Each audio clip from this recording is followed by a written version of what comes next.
وطن نور بد سر زرکړي د زرګر لاسونه بخت هنر لاسونه. دشمن یک جنگ نرم شروع کرد. فعلا دشمن با ما جنگ سیاسی دارد و جنگ اقتصادی دارد.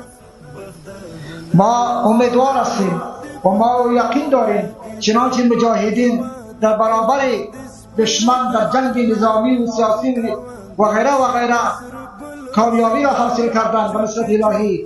ما امیدوار هستیم و یقین داریم در برابر جنگ سیاسی و اقتصادی هم مجاهدین سرفراز کامیاب باشند. تیر کړه بخت ور لاسونه بخت هنر لاسونه.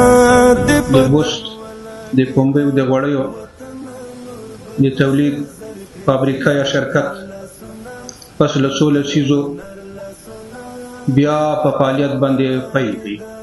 الله تعالی دې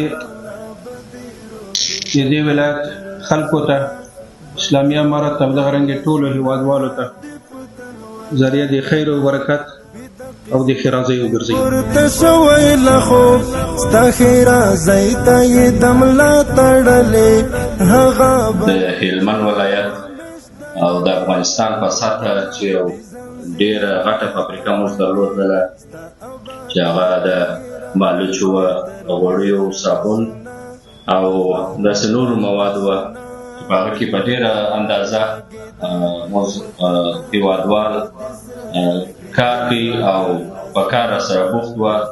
د هغه افتتاح نن وشوله د زموږ او ستاسې د هلمندیانو او د ټول افغانستان لپاره یو د خوشحالۍ زیری دی.